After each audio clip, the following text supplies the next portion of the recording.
bem. É assim. Verdade. É. Que bom. Bom, estamos aqui. Hoje, começando aqui na casa do irmão Jason. Deu sinal que começou. Ah, é? Ao vivo. É que tá ao vivo. Pois é, meus queridos irmãos. Bem-vindo a bordo todos. Estamos aqui na casa do irmão Jason, irmã Patrícia, irmã Esther, irmão Pedro. Estamos juntos, a irmã Nancy está bem aqui. E vamos dar um oi, né? Lá estão os queridos Pedro lá se dando um tchauzinho, oi. A irmã Esther está bem ali, também na sua posição. A irmã Patrícia, o irmão Jason e a minha esposa amada, a irmã Nancy. Estamos aqui juntos, junto com os amados irmãos aí. Estou vendo aqui a irmã Heloísa e o Flávio e Vivian Santos. Queremos muito agradecer a Deus pela vida de todos, né? Sabemos que é um chamado, um chamado do Senhor para a gente. E no meio das nossas situações de desespero, né, da situação tão terrível que o ser humano acabou entrando, nada disso foi tão forte, tão bloqueador que impedisse o cuidado de Deus, né, em nos alcançar, né? Então, Ele nos criou e criou todas as coisas com um propósito final, de continuidade e de chegar até Ele mesmo, né? Então, chegar a Ele. O ser humano viver é estar numa relação com o Criador. Isso é vida, né? Isso é vida. E então a gente é alcançado, evidentemente, pelo Criador. Não tem no ser humano, vamos dizer assim, o poder e a habilidade, a capacidade de chegar lá. Então essa é a revelação da palavra de Deus, né? É o ato do Criador acima de todas as nossas conflitos e iniquidades e pecados e morte. Ele toma a iniciativa da criação, quanto toma a iniciativa do alcançar a gente, da salvação, né? E ao mesmo tempo revela a nós tudo, né? Ele é aquele que conta toda a história, ele revela a história, né? Como ela será, como de fato tudo se consuma, né? Se consuma nele. E os detalhes desse encaminhamento histórico é a palavra dele também que revela isso, né? Fora da palavra de Deus ficam as especulações. E aí a gente vamos dizer assim, dá lugar a especulações quando a gente sai da linha da palavra de Deus. Então, essa é o grande conflito humano, né? Ele se apegar a outra coisa a não ser a palavra do Senhor, né? Por isso nós queremos muito que Deus nos abençoe hoje, viu, irmãos? Vocês que estão aí, eu sei que tem os irmãos também lá em Campinas, São Paulo, se reunindo em uma casa lá, né, dos irmãos, e nós aqui, e outros nas suas casas aí também, né? Tem vários irmãos em vários lugares, querendo muito que a palavra do Senhor seja a nossa, vamos dizer assim, nosso alimento, como corpo de Cristo, como sangue de Cristo, né? E isso é que vai trazer a nós essa vida e a presença do Senhor em nós, né? Como a gente viu em Mateus 1, 23, última vez que a gente estava compartilhando juntos, né? A presença de Deus é a palavra de Deus. Isso está em Mateus 1, 23. Então, quando há uma promessa aqui, uma revelação, né? Mateus 1, 23, falando da pessoa de Cristo, a pessoa de Deus, do Messias. A presença é a palavra de Deus. A presença de Deus é a palavra de Deus. Então, a palavra de Deus é a presença de Deus. Aqui no 23 diz assim, que aquela jovem conceberá e dará à luz um filho. E ele será chamado pelo nome de Emanuel, que quer dizer Deus conosco. Então, é evidente que quando se quer enganar, como aconteceu com a humanidade ao longo da história toda, né? Quando há uma tentativa de engano da parte do maligno, do diabo, de tentar enganar o ser humano, ele não consegue eliminar Deus daí da história, né? Não dá para eliminar Deus. Então ele vai atacar a mente do ser humano, a mente da pessoa, para que ele, por diversos vieses, ele se desligue da palavra de Deus. É evidente que se ele se desligar da palavra de Deus, ele se desliga de Deus, né? E nós queremos muito chamar a atenção assim, de todos nós, dos irmãos, para que a gente primeiro entenda que aqui está revelando que a presença de Deus é a palavra de Deus. Então a palavra de Deus é Cristo, né? A palavra de Deus é Cristo. E Cristo está sendo anunciado aqui como aquele que vai estar presente. Então, a presença de Cristo é a presença da palavra de Deus. E a palavra de Deus é a presença de Deus, né? Então, quando você tem acesso às Escrituras, que ela não seja transformada em uma matéria teológica. Não seja transformada nunca em matéria teológica. A Bíblia precisa ser compreendida como palavra de Deus, né? Por isso que Cristo é a palavra de Deus, quanto as Escrituras também são chamadas de palavra de Deus, né? Então, não se muda Cristo, não se muda a palavra de Deus. Não tem como, né?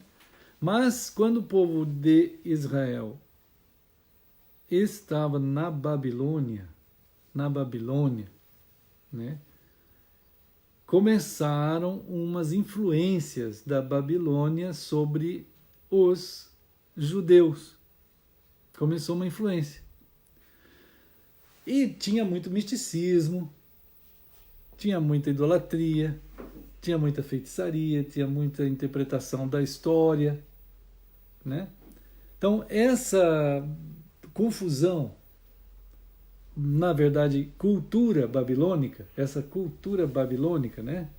Toda essa educação babilônica, que observava tudo, com cada um com a sua ideia, mística, foi passando para dentro da cabeça dos judeus ao longo de 70 anos. Foi passando para a cabeça deles, né? E como é que a gente sabe que isso daí gerou uma alteração da palavra de Deus, né? A gente sabe pela história dos judeus, né? A história dos judeus tem uma coisa chamada Talmud, né? O Talmud, ele surgiu na época da Babilônia. O que é isso, Talmud? Talmud é um trabalho de uma quantidade de sábios, eruditos judeus, que eles pegaram a Torá, que eles chamavam de palavra de Deus, e é palavra de Deus, da Moisés, e eles diziam que ninguém podia entender a Torá. Ninguém podia entender a Torá, né? E para entender a Torá precisava de intérpretes da Torá. Isto é, a palavra de Deus é Deus. A palavra de Deus é Cristo. Ele, o Deus, se faz entender na mente das pessoas, no coração das pessoas. Não precisa de ninguém, né, para fazer o Deus compreendido no coração das pessoas, a não ser o próprio Deus. É o que está escrito em Mateus 16, quando Jesus diz para Pedro: Pedro, você está falando que eu sou o Messias, que eu sou o Cristo, que eu sou o Deus vivo aqui presente, porque Deus revelou a você, né? Então, irmãos, o Talmud surgiu como um trabalho igual, mais ou menos igual, que aconteceu com o cristianismo. O cristianismo é uma espécie de Talmud do lado cristão. Então o Talmud foi uma quantidade de literaturas para interpretar a lei de Moisés, a lei de Deus. Eles diziam que o Torá é o fundamento, mas o entendimento vem pelo Talmud. Essa era a expressão dos judeus, né? Um absurdo, totalmente absurdo, né? O entendimento, o fundamento do entendimento vem por Deus. Mas os judeus caíram nessa porque eles já estavam envolvidos, a mente vamos dizer assim, daquela classe de judeus que liam a palavra e falavam da palavra entre eles, começou a ter uma ideia de que precisava haver um tipo de interpretação daquela palavra para o povo de fato entender. Não adiantava o povo sozinho ter acesso àquela palavra, né? Então a Igreja Católica fez isso muito tempo, dizendo que só podia haver leitura da Bíblia na presença de um pároco. As Bíblias até 1965, Bíblias católicas, afirmam isso, né? Eu tenho uma Bíblia católica de São Paulinas que diz isso daí, que só pode alguém, antes de 1965, um fiel católico só poderia ler a Bíblia na presença de um pároco. Não dava para ele entender, senão isso daí era um pecado grave, né? Ai do católico que pegasse uma Bíblia para ler sozinho. Ai do católico, né? Aí depois que 18 séculos disso pegando firme na cabeça do povo, até o povo dizia que, o povo católico mais antigo, dizia pra gente, quando a gente ia começar a ler a Bíblia, ele falava: coitadinho, vai ficar louco, coitadinho, né? Eu ouvi isso, eu mesmo ouvi isso, coitadinho, vai ficar louco, né? Então era essa a ideia. Mas o tal, hein? É absurdo, é um absurdo. Jesus disse: olha, é o Pai, Pedro, é o Pai que te revelou do céu. Mateus 16, foi o Pai que te revelou do céu. Isso é tão bendito que cada um dos cristãos deveria ter isso no coração, mas ele não tem, ele tem como estudo. O cristianismo fez com que ele soubesse o versículo, mas na prática ele não vive o versículo, né? E esse negócio do Talmud, irmãos, o Talmud, ele foi chamado, na época de Jesus, por Jesus mesmo, de tradição dos anciãos, que era a tradição dos judeus. Quando você lê na Bíblia, outra hora a gente vai com mais calma nesse negócio do Talmud, mas nós estamos falando isso a propósito das advertências de Deus, não pode mudar a palavra de Deus. Já falamos isso outro dia, vimos, né, nas Escrituras, em Apocalipse, na Revelação, né, que é isso, a revelação de Jesus Cristo. Novamente a gente sai agora de Mateus 1 e vai para Apocalipse 1. É revelação. Como que pode ser ocultação? Não é ocultação, ou confusão, né? A teologia transformou esse versículo 1 aqui, não em revelação, né? Mas ocultação. A maioria dos crentes tem Apocalipse como um livro oculto, ou um livro confuso, né, de confusão. Ele não consegue compreender nada.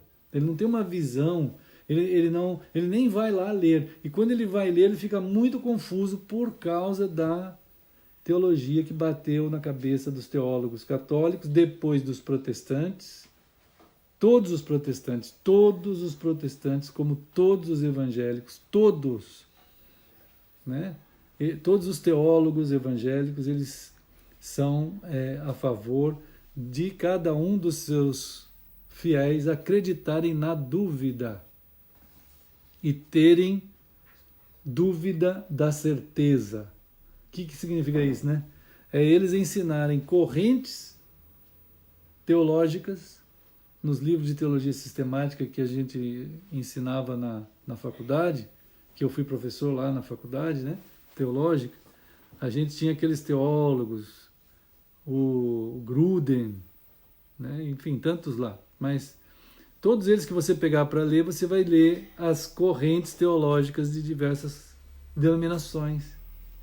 Então você, como um cristão, você é ensinado uma quantidade de dúvidas, quer dizer, só que é engraçado, entre aspas, né? É bizarro, porque quando você lê aquelas correntes teológicas, você tem que escolher uma para entrar nela e aceitar, né? E aí cada outro crente aceita outra, e outro crente aceita outra, e todo mundo, quando está em alguma que ele aceitou, ele acha que é certa, mas aí o outro que entrou na outra acha também que é certo, e o outro acha também que é certo. São várias verdades. São várias verdades. Isso é uma contradição só pela afirmação. Jesus falou que ele é a verdade. Ele é a verdade, não muda, não tem como mudar. Então, como alguém pode depois discernir qualquer padrão, se o padrão de tudo foi atirado no campo da dúvida? Se Deus foi atirado no campo da dúvida, como que você vai ter moral, vamos dizer, moral, espiritualidade, para você então discernir e julgar as coisas? Até os crentes têm um medo de julgar muito grande. Ele diz assim, não pode julgar, pastor, né? Então ele tem um medo, ele não consegue. Então é como se ele dissesse assim, temos que aceitar todas as mentiras possíveis, ou já que ele não gosta de mentira, a palavra é forte, aí ele fala como o irmão disse aí, vamos aceitar todas as verdades, né? A verdade presbiteriana está certa, a verdade metodista está certa, a verdade batista está certa, quadrangular, assembleia, enfim, essas 1000 denominações que tem hoje. Todas são conflitantes entre si e todas são verdades para si mesmas e todas estão certas na cabeça de cada cristão. É uma verdadeira Babilônia, né? É uma Babilônia, é uma construção babilônica aí, né? Então você tem que acreditar na dúvida. E quando você conversa um crente com outro crente de alguma outra denominação, ele fala, não, você escolheu isso, eu escolhi isso. É antagônico as coisas, né? E acha normal, ninguém nem pensa que não seja normal. É algo assim, irmãos queridos, algo bizarro.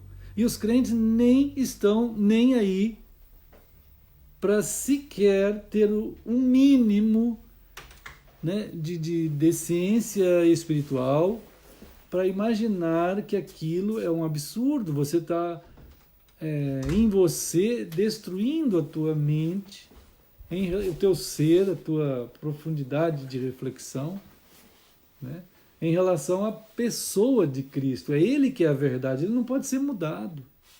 Agora, e a verdade mesmo, que é Cristo, como o irmão falou? Jesus disse, eu sou a verdade. Aí, diante de Pilatos, o Pilatos disse, mas o que é a verdade, meu caro condenado? Né? Você quer falar para mim a verdade? E ele ali diante dele, o Criador do universo, né? A própria verdade ali, e o Pilatos zombando, ironizando, né? Como aí muitos crentes estão assim, na verdade quase todos os crentes, a gente fala sobre isso e eles não têm critério dentro de si, como os bereanos, para julgar todas as coisas. Atos 17:11. eles observavam todas as coisas para ver se de fato eram como a palavra de Deus. Se não fosse, estava errado, né? Então, e a verdade, como que ela fica? Tem que ter dúvida, né? A pessoa duvida da verdade. Não, eu não posso acreditar numa coisa só, porque tem tantos irmãos acreditando em 1000 doutrinas, em 1000 teologias. Eu prefiro acreditar que todas as 1000 estão certas e a verdade absoluta não existe. Então, o crente mesmo, ele é um defensor, né, das coisas mais bizarras, da teologia do absurdo e da heresia mais gritante e grotesca, né? Então, Apocalipse 1 diz assim, revelação de Jesus Cristo, né? Isto é, a palavra de Deus está sendo revelada. Então, a palavra de Deus é a presença de Deus, como lá em Mateus a gente viu o nome Emanuel. Emanuel é Deus conosco, isto é, a palavra de Deus conosco é a verdade. Então, se você crê em Cristo, você vai andar em Cristo. E, entre aspas, só. Né? Não tem lugar para batista, para essa coisa de ser batista, ser presbiteriano, metodista. Não existe isso. Né? Você vai ser de Cristo. Mas para os crentes, eles não acham suficiente Cristo. Eles falam que Cristo é o todo suficiente Salvador. Né? Mas eles falam só. Salvador, até alguns dizem sim, é verdade, o único, todo suficiente Salvador. Mas para seguir, não. Para seguir, ele não é suficiente. Você tem que seguir no caminho das dúvidas, por via das dúvidas, como dizem aí, né? Pela via das dúvidas. Isso aconteceu lá no tempo da Babilônia, começou lá, de forma assim, dentro do povo de Israel, e como Jesus fala na sua palavra, toma muito cuidado com aquilo que começa errado dentro do corpo de Cristo. Dentro do corpo, né?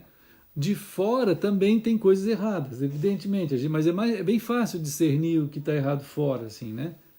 É fácil. Mas quando os sábios judeus da Babilônia lançaram o Talmud, quer dizer, aquela coleção, quem quiser comprar o Talmud pode comprar.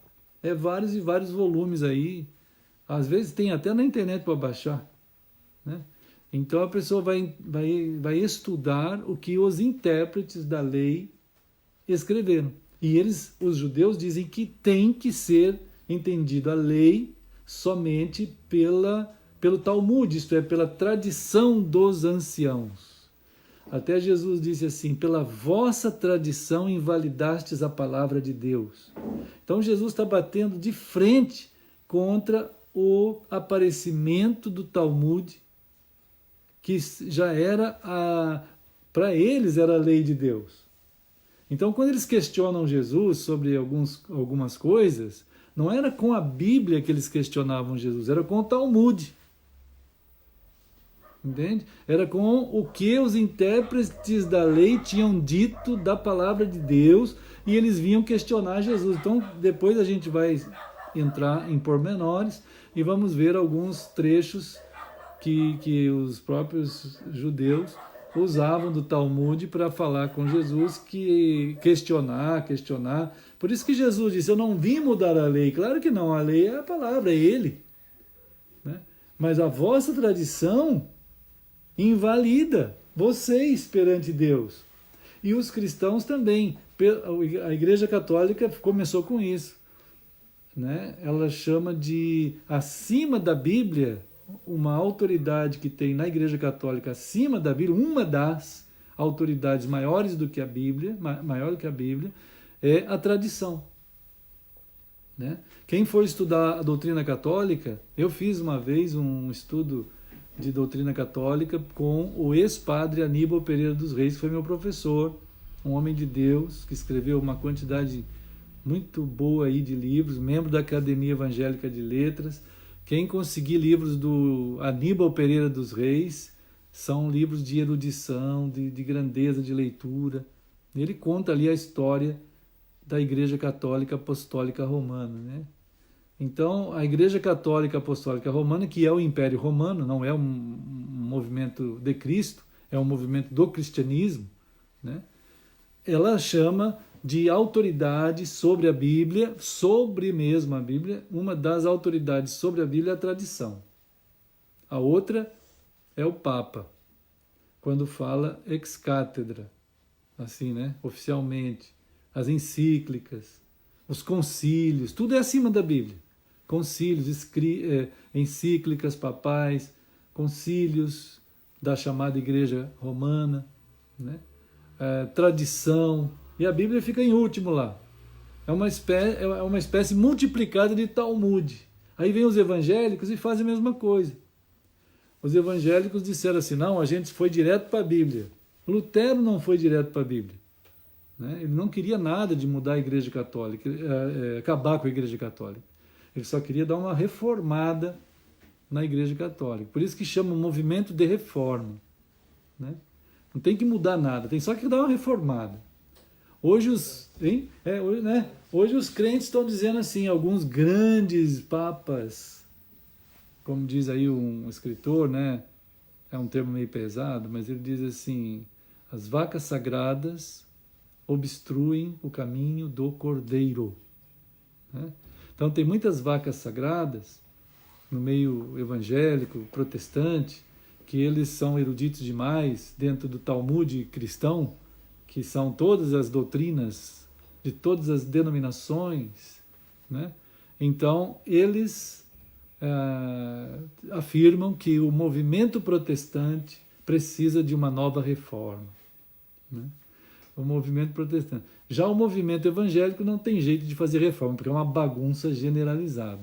Não tem nada. O movimento protestante ainda tem aquelas, vamos dizer assim, aquelas ordens de comando, né, sobre os presbiterianos, os metodistas. Então tem os sínodos, tem aquelas centralidades absolutas, os papas mesmo lá dentro, né? E já o movimento batista, que se ufanava de não ter ninguém dominando sobre eles, mas é um domínio absoluto das juntas, né, dos grandes vacas sagradas do movimento batista, né? Então você não tem como sair fora da doutrina, né? Existe aquela doutrina, como que corpo doutrinário, né? Aquele escrito de doutrinas da Convenção Batista Brasileira, dos presbiterianos, metodistas, então, tudo isso daí é o Talmud. Cada uma escrita doutrinária que é aprovada pela convenção ou pela sínodos, sei lá, conselho tal, né?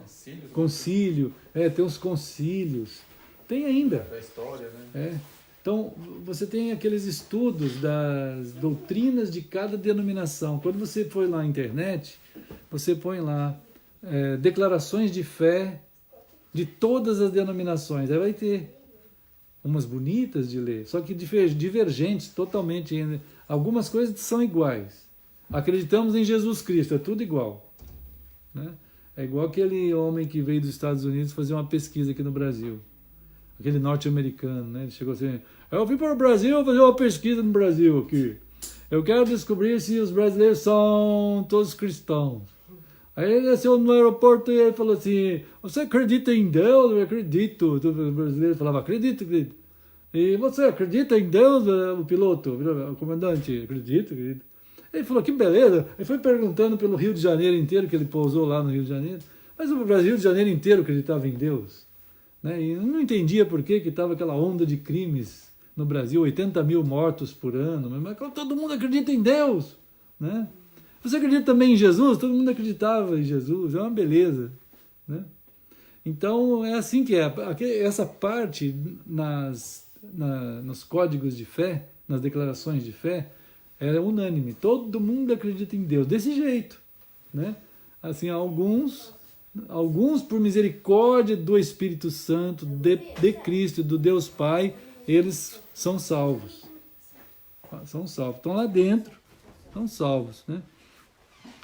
Mas o Talmud, isso aí é a mentalidade talmúdica. Até o próprio pessoal do Talmud, lá no começo, né? E hoje os judeus, vamos dizer, eruditos hoje, que também mexe com o Talmud, eles afirmam que tanto o movimento de interpretação da lei, que se tornou tradição, e depois fez surgir a Cabala, são trabalhos sérios que visam ajudar o povo. A Cabala é totalmente esotérica, é um negócio esotérico. Então, o povo, esses eruditos hoje, diz, não, temos que acreditar. Isso aí é porque vai dar clareza na mente das pessoas para eles crerem naquilo que se chama lei de Deus. Isso tudo é a tradição. Né? Dentro do cristianismo, toda essa parafernália de teologia cristã é a tradição cristã, que vale mais que a Bíblia. Você pode falar da Bíblia para um cristão que ele não muda, ele não aceita. Ele corre para dentro da igreja dele, lá ele fica. Né? Ele está reduzido a um gueto teológico. Né?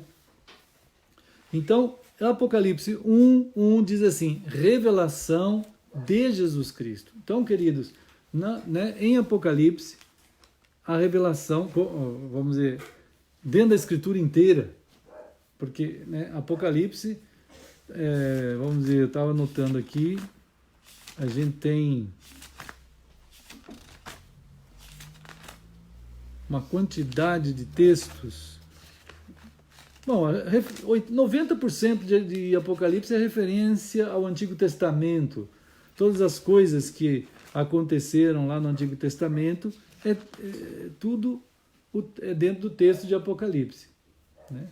Então a gente tem que entender a revelação de Deus de acordo com tudo que já vem sendo revelado desde antes. Só que agora se torna mais e mais, vamos dizer, amplo ainda. Porque agora é Cristo que vai falar. Antes não é que antes não era Cristo também falando aos profetas, aos apóstolos, mas agora é Cristo falando diretamente a nós. Como que ele fala a nós? Revelação de Jesus Cristo. Então, Cristo é o centro absoluto da palavra.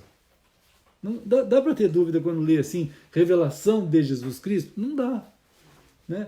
Se fosse revelação através de corpos doutrinários, aí a gente ia fazer um corpo doutrinário. Aí cada um faz um corpo doutrinário, aí a gente ia fazer. Então, como é que Cristo fala com o seu povo? Né? Nós sabemos aqui que essa revelação é para mostrar aos seus servos, diz aqui no versículo 1. Mostrar, para deixar claro, a palavra ali é deixar claro aos seus servos as coisas que agora devem acontecer. Estão acontecendo nesse último dia, esse agora, não é em breve, é agora. O agora, biblicamente falando, é o agora do último dia. Né? Tudo está em acontecimento. Não é que ainda vai acontecer. Tem gente que interpreta na via das dúvidas o Apocalipse assim, como alguma coisa que ainda vai acontecer no futuro. Perde a história. Perdeu tudo aquilo que o Senhor está revelando. Né? Agora devem acontecer. Tal. O qual, aí diz assim, notificou, falou, quer dizer, ele por intermédio do seu anjo ao seu servo João. Que aí, o qual, nota aqui no versículo 2, olha, a revelação de Jesus Cristo, que está no versículo 1, no versículo 2 é a palavra de Deus. Está escrito aí.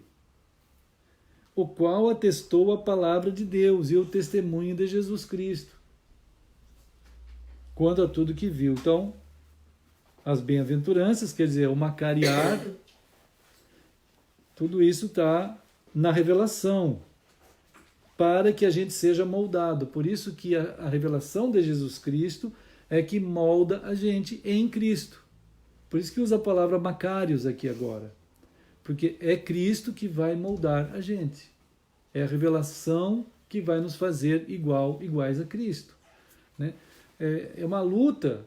As pessoas se entregam abertamente aos conceitos doutrinários, aos ideais doutrinários de cada igreja. E tudo aquilo está misturado com a Bíblia, com as Escrituras. Como aconteceu com os judeus. Eles citavam o Talmud assim para Jesus e criticando Jesus ainda. E hoje os cristãos, eles vivem dentro desses guetos chamados igrejas, que não tem nada a ver com a vontade de Cristo, e citando a Bíblia. Né? É uma ironia terrível. Mas como que a gente ouve essa revelação? Como que ela chega até nós? No capítulo 2 e 3, a gente vai ver na revelação de Cristo que ele vai usar a pessoa do Espírito Santo. Né? Por exemplo, 2:7. Eu acho assim, às vezes eu fico pensando assim, Senhor, misericórdia, será que os teus servos, nós estamos ouvindo, né, o Espírito? Eu quero ouvir o Espírito, eu sei que eu preciso, nós precisamos querer. Né? Quem tem ouvidos, quer dizer, aqueles a quem foi construído esse ouvido, ouça o que o Espírito diz aos chamados. É tudo truncado isso daqui para a cabeça dos cristãos, porque ele imagina que é dentro da igreja que ele vai ouvir isso. Não existe igreja. Aqui não tem a palavra igreja. É você como chamado, por isso eclesia, ekkalel, você como ekkalel, um chamado, foi dotado de um ouvido para ouvir o Espírito que vai falar sobre Cristo. Mas isso aqui é igualzinho João 14, João 15, João 16. Jesus disse isso. Então, nesse último dia, nós precisamos estar nessa sintonia de querer ouvir o Espírito. Né? Por isso que ele fala assim, quem tem ouvidos, ouça o que o Espírito. É o Espírito, não é um pastor, não é um profeta, não é esses mágicos que estão por aí. Outro dia, acho que foi hoje que Felipe veio falando, acho que foi o Lipe, né? Ou a Pri, não lembro bem, a gente estava lá, ele veio falando que ele ouviu alguém desses pastores aí, a Pri, né? Ouviu alguém falando assim, todos aqui está o Senhor tal, não sei quem. Ou ele foi pego da rua, e hoje ele tem 10 empresas, não sei quantos carros de entrega, um avião, uma lancha, não sei quantas casas. O que é isso? O que é isso? Né? Onde na Escritura o Espírito Santo fala que todos vão ser milionários? Onde na Escritura que fala assim, eu chamei vocês para serem salvos, para todos serem milionários? O Espírito Santo seria um comunista ao contrário, né? Um marxista ao contrário. Ele daria tudo para todos, só que muito. É claro que é uma mentira. Nunca tem isso na Escritura. Quem prometeu mundos e fundos para as pessoas foi o diabo. Né? O diabo que diz para Jesus, te dou o mundo inteiro, só que o pessoal cai. Né? Aí assim, olha, porque agora todos vão ser curados. Mas como que tem? Onde que está isso na Escritura? Que Jesus prometeu que todo mundo vai ser curado. E os 11 apóstolos que todos foram esfaqueados, falo 11 porque João não morreu assim. Né? João morreu normal, assim, de velhice. Mas os outros todos foram esfaqueados, enfim, mortes bizarras, profetas foram mortos assim, crentes, cristãos verdadeiros, uma quantidade incontável, como a gente vê em Apocalipse mesmo revelando, lá junto do trono do Senhor, foram mortos. Aqui em Apocalipse 13 fala uma quantidade que nesse último dia vai ser morta também. Como que esses pastores do diabo têm a coragem, a ousadia de dizer que todos vão ser curados? Venham para ser curados, mas não tem isso na Escritura. Não tem isso. Né? Ele não entende a cura e os sinais de Jesus. Ele não sabe nada, ele só lê aquilo que interessa e joga em cima do povo. É um jeito de extorquir as pessoas, né? E é um absurdo. E o pessoal, assim, no mesmo poder da extorsão, ele tem um buraco dentro dele. Porque ele acredita naquilo, ele quer aquilo. Né? O mesmo tamanho da mentira é o tamanho da mentira ao contrário que está dentro do coração da pessoa. Porque ele fala aquilo e ele quer aquilo. Ele não tem nenhum critério para dizer, não, isso está errado. Isso não é de Deus. Né? E as pessoas ficam ouvindo e vendo. Você pode ligar a televisão aí, tem canais chamados evangélicos, que o pessoal fala isso o dia inteiro. Né? É uma mensagem satânica o dia inteiro. Né? Isso, na verdade, é o que está escrito em Apocalipse 13. Apocalipse 13. Apocalipse 13 vai falar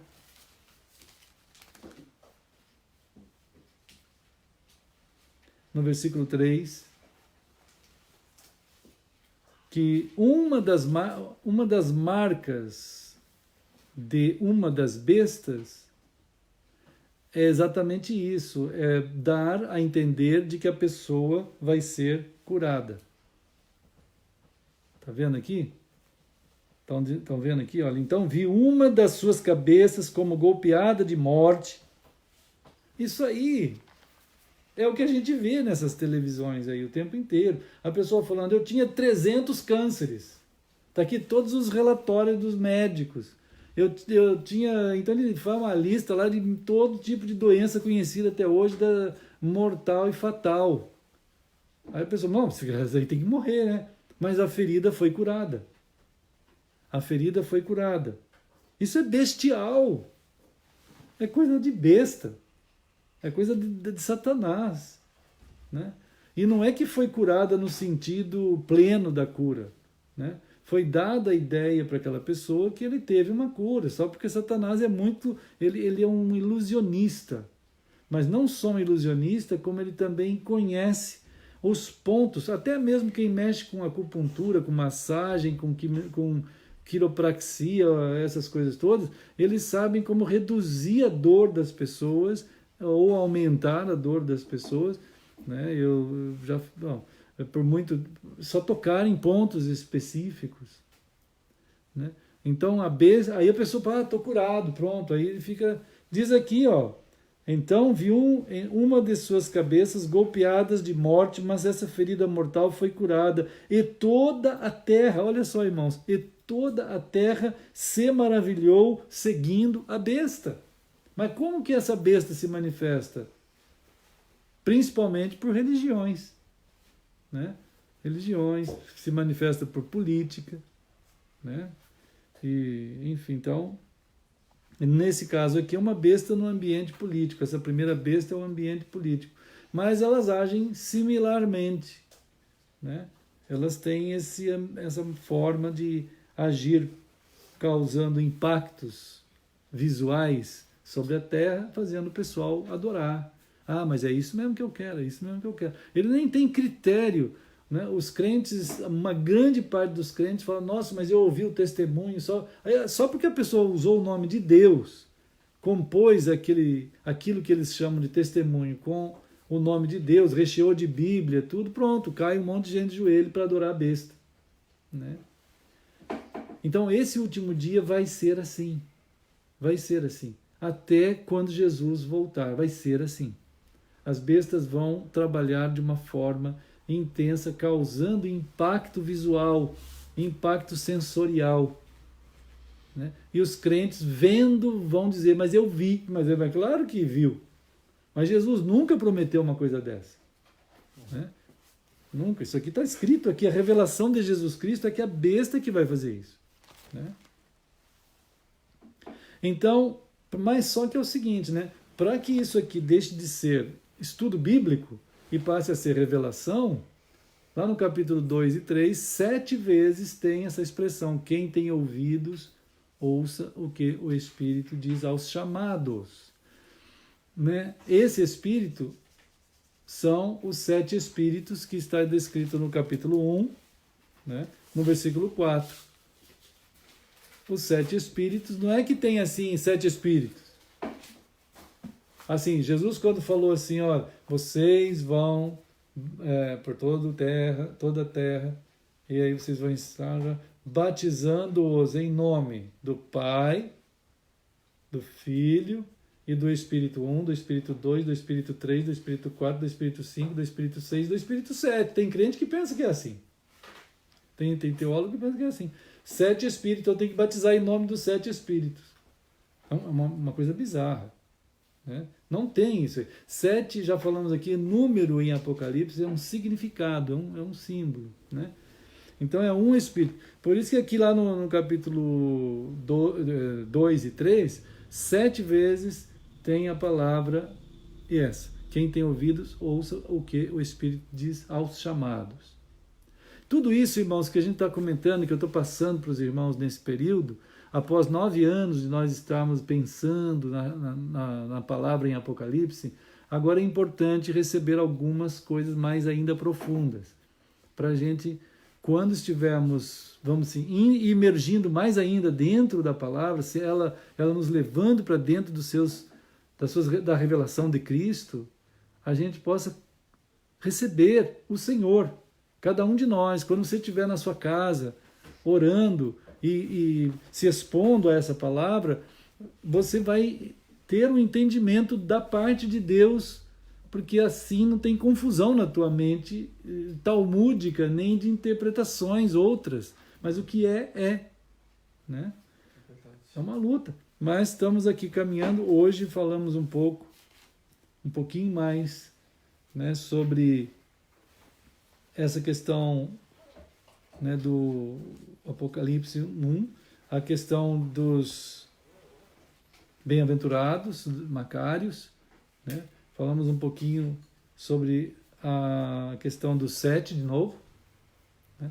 Da besta, das marcas da besta, que é justamente esse trabalho de trabalhar como que tratando as feridas mortais dos homens, para que eles possam acreditar que através daquilo vai haver uma cura ou vai haver uma solução, né? Como nós estamos orando hoje pelo nosso país. A solução não é política, né? A solução do ser humano é Cristo, é só Deus, e é por Deus mesmo que nós precisamos clamar em nome do Senhor, para que tanto o nosso país, a América Latina, né, Estados Unidos e outros países que foram atingidos duramente pelo movimento bestial, né, que como a gente falou agora há pouco, propõe tudo de bom para todo mundo, só que todo mundo na Coreia do Norte está lá. Né? Aí, já pensou você lá na frente do... sei lá o nome dele lá, você na frente daquele carinha, e ele está lá falando, vamos ver, imagina só, você lá e ele lá falando. Aí quando vê, você não gosta uma coisa do que ele falou, e você começa a vaiar. Já pensou você vaiando ele lá, naquela praça? Ele, quando ele não gostou do tio dele, ele pegou uma bazuca, mirou de lá de cima onde ele fica, atirou no tio dele, ele desintegrou. Né? Quase não passa isso, né? Aí nas noticiários, que são todos esquerdistas e comunistas, igual ele lá, essas mídias, então não passa. Mas ele é assim. Então, um comunista, um marxista, um esquerdista, um petista, ou seja lá o que for, desses nomes que dá, socialista, hein? Decisistas? Quem? Eu digo decisistas. Esses todos esses istas que tem uma quantidade bizarra. Cada hora muda de nome. Né? Cada hora muda de nome para tentar confundir as pessoas, para dizer, não, mas nós não somos mais comunistas, é tudo comunista, é tudo marxista, mas só que os nomes vão mudando. Esse é um das belezas, entre aspas, né, da besta, das ações bestiais. Né? E então, você imagina lá, o Maduro está sendo acusado internacionalmente de ter matado oficialmente 2.500 pessoas. Né? Claro que isso não é nada perto do que já desapareceu. Né? Como temos amigos dentro da Venezuela que já falaram que já 300 mil pessoas desapareceram. Né? É um negócio quase um genocídio, pelo tamanho que é a Venezuela. Né? Não é muito grande, tem acho que 14 milhões de habitantes, então se você tem aí 500 mil que desaparece, É uma quantidade absurda de gente, fora os que estão fugindo. Né? Imagina você diante dele lá, você viu, outro dia passou em cima de umas pessoas com um caminhão. Né? Eu estou dizendo isso também porque outro dia o nosso presidente estava num campo de futebol e a turma, vamos dizer, no Maracanã, 90% aplaudiram ele. Acharam legal e tal. Aí o pessoal pega aquela turminha que vaiou e diz assim, tem 10%, tanto que vaiou. Mas é claro. Agora, quando foi que o Jair Bolsonaro mandou os seguranças dele tirar as metralhadoras e matar aqueles que vaiaram? Quando foi isso? Teve isso? Não teve isso. Então, a diferença é gritante entre uma ditadura e uma democracia.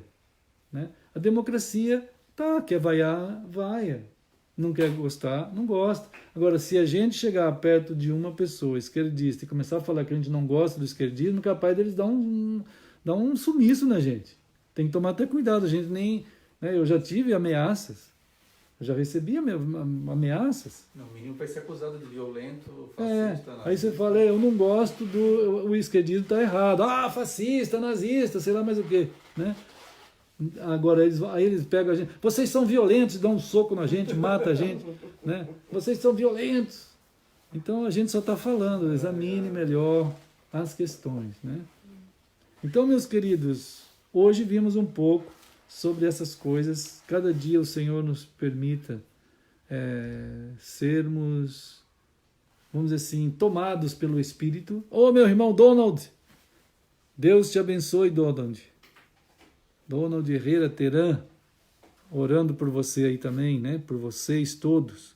Jaziel Marsola, Inês, Letícia, a turminha, vocês estão aí, turminha? O Dré tá aí? Estão aí, queridos, olha para vocês, corações. O nosso fazedor de corações está ali. Pedro, faz uns corações aí, Pedro. Maravilha. Punha. Eu não sei não se a Esther quer fazer coração. Quer, Esther? Ela quer também, maravilha. A Esther também. Não, agora melhorou muito, hein? A Esther. Será que o Patrício quer fazer coração também? O Jason, maravilha. Todo mundo coração, gente. Vai, 1, 2 e lá vem a Nancy com seus corações. Todo mundo, para vocês. Vocês ficam mandando corações para nós. Pastor, tu. Maravilha. Samira, você tá aí, Samira? Olha só. E o Lucas na barriga da mamãe, Letícia. Olha só. Flávio, Heloísa, Rosalina, Eduardo Arrelar, o meu querido irmão, saudade de ti. Irmã Lúcia. E todos que o Senhor está chamando, hoje nós pensamos um pouquinho mais. Vamos celebrar, né?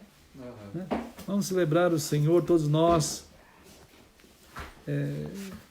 Cada dia peço muito ao Senhor, cada dia o Espírito do Senhor nos conduza na sua palavra, né, na presença de Cristo, andando em Cristo, no Emmanuel, que é nós e Ele e nós, aí os irmãos, né, para que no meio desse último dia tão denso, né, tão intenso, a gente seja recolhido, acolhido, cuidado, né, guardado, moldado, então, né, pelo Senhor, para que a gente possa ser alimentado dessa forma, fortalecidos em Cristo. Vamos seguindo, né? A origem da palavra, destinatário da palavra. Obrigado, irmão. E a finalidade da palavra é sempre o Senhor e nós e o Senhor. E possamos nos desvencilhar, né, de tudo aquilo que não é. Nós vamos encontrar essa expressão em Apocalipse sobre as bestas. Outro dia a gente vai ler lá, quando ele fala que ele não é. Né? A besta não é. Ela quer tomar o lugar daquele que é. E ela tomará um certo lugar dentro do tempo, do espaço da história, chamado desse milênio, e também incluído naquela ideia dos 3 anos e meio, né? Que é um período de tempo limitado para que a besta esteja em ação, né? Mas Jesus está bem dizendo, é limitado, não vai passar disso.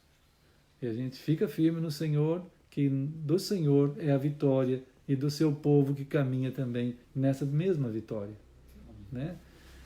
Fiquem firmes em Cristo, turminha, né, Pedro? Esther, turminha aí também, onde os irmãos estão. Agora nós vamos juntos, onde todo mundo estiver, celebrar, porque essa graça é dada por Cristo, porque nós estamos nos lugares celestiais, né? Em espírito. Lembra, irmãos, que a mulher samaritana olhou assim para Jesus? Bom, já que o Senhor está falando de lugar, só tem 2 lugares possíveis segundo a teologia vigente naqueles dias, né? Em relação a Deus. Ou era Jerusalém, ou era Samaria. Aí Jesus novamente, com muito cuidado, com muito amor, ele disse assim, não é nem Jerusalém, não é nem Samaria, né? Ainda hoje o pessoal ainda chama de Terra Santa. Não é lá, não tem nada lá de santo, nada, né? Lá é uma terra normal. Então, aí Jesus falou assim, olha, Deus é Espírito e Ele busca. Os seus verdadeiros adoradores são aqueles que também o adoram em espírito e em verdade. Aí tem a preposição em, que tem a ver com lugar e condição. No grego é assim, lugar e condição. Quer dizer, o lugar é espírito, um lugar é em espírito. E a condição é em verdade, em espírito. É assim, né? Então nós todos, não depende do lugar para a gente celebrar. Depende dessa mesma situação, em espírito e em verdade. Por isso que a palavra veio a todo o povo do Senhor, chamando a gente à celebração de Cristo. Esse é o povo que celebra, né? Em Mateus 26, Jesus pegou o pão, como nós estamos pegando aqui, ele entregou o pedaço a cada um, e ele disse assim, o meu corpo vai ser entregue por vocês, o meu corpo. Eu quero que vocês recebam agora a bênção de poder celebrar isso até aquele dia, quando então acaba essa celebração e começa aquela que é a celebração, aquela que é a realidade dessa celebração também. Né? Quando nós estamos fazendo isso aqui, está anunciando o dia que a gente também vai estar assim lá no céu. Já pensou, Pedro, mandando coração para Jesus lá no céu? Vai ser maravilha. Juntinho todos nós, ó. Jesus ali, nós aqui, Jesus falando. E nós, ó, Jesus, ó. Ó, Jesus vai gostar. Ele vai gostar. Mas enquanto não chega aquele dia, a gente é dado a bênção da gente celebrar assim, de forma tão singela e simples. E como Jesus ensinou, vamos pegar o pão e comer no nome do Senhor.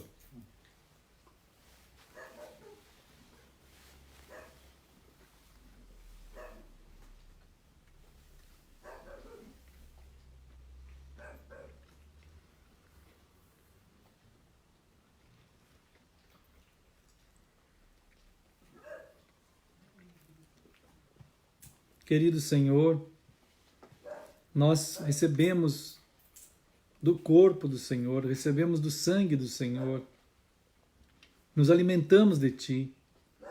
Agora juntos nós celebramos o Senhor, o que o Senhor fez por nós lá naquela cruz, dali formando-nos Teu próprio corpo, Senhor. Assim fizemos essa celebração, anunciando a Tua obra na cruz, como anunciamos também a vida que há em Ti e então a Tua ressurreição e anunciamos, Senhor, o dia que nós estaremos no céu contigo. Anunciamos que isso é mais do que notícia, isso é realidade real que já desfrutamos desde agora. Então, obrigado, Senhor, pela bênção de estarmos juntos em qualquer lugar, podemos celebrar o Senhor, porque estamos de todos os lugares, estamos no céu contigo. Oramos, Senhor, em nome de Jesus. Amém. Amém. Foi assim que Mateus 26 em diante registrou as palavras pelo Espírito Santo, quando ele falou do cálice e que ali então Jesus estava dizendo sobre nós bebermos nessa celebração, porque o sangue dele ia ser entregue como nova aliança em favor de muitos para a remissão de pecados e ao mesmo tempo anunciando o dia da sua vinda, até quando nós também estivermos entrando no céu. Irmãos queridos, como o Senhor ensinou, vamos tomar.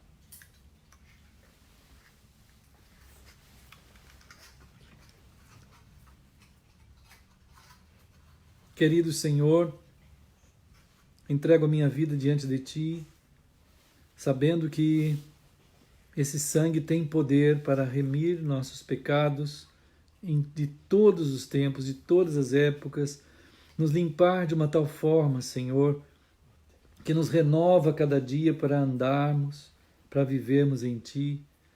Eu sei que há poder maior do que imaginamos ou pensamos, a graça, a direção e ao cumprimento de tudo que Tu falaste, por isso nós alegremente também nos reportamos a Ti, nos anunciamos o dia da Tua vinda, desde a cruz, aquele momento tão dramático e intenso por tudo que foi feito, até a grande entrada no céu, nós anunciamos agora, Senhor. O Teu povo que está em tantos lugares, nós assim fizemos por causa dessa graça do Senhor que alcançou todos nós e que nós todos somos o único corpo do Senhor. Assim nós oramos, no nome de Jesus. Amém. Amém. Pois é, irmãos queridos. Aí o Pedro vai, como sempre, dar uma força. Né? Aí, muito bem, Pedro, querido. Valeu, obrigado. E vamos seguindo, né, irmãos queridos? Onde os irmãos estiverem, sejam bênçãos. Aí nas suas casas, aí no seu estado. Aí, Pedro, tchau! Aí, Pedro! Ah. A irmã Patrícia também dando um tchau. A irmã Esther, irmão Jaison e a irmã Nancy. E bem devagarzinho, assim, voltando, para ninguém ficar zonzo. Irmãos, Deus abençoe todos onde vocês estiverem. Estamos juntos no Senhor. Guarde o Senhor a vida de todos. Vamos estar orando. E os irmãos que estão em todos os lugares sejam bênçãos. Amém, amém, irmãos queridos. Semana que vem estamos orando, que aí sim nós vamos, se Deus permitir, né? Estaremos indo lá para São Paulo e depois Paraíba do Sul. Na quarta-feira, a casa do André. E na quinta-feira, Paraíba do Sul. E já pedimos orações pelo Celso, né? Que está numa luta lá da saúde, mas que o Senhor abençoe. Que se tudo for permitido pelo Senhor, nós queremos celebrar aqueles 50 anos de casados do irmão Celso e da irmã Zilma. Né? Vamos estar orando por todos, uns pelos outros também, tá bom? Qualquer coisa, vamos falando, irmãos queridos. Amamos vocês. Deus abençoe. Tchau. Tchau, turma. Tchau. Aí, tchau. Maravilha. Agora vai, hein? Deus abençoe. Oh, cadê?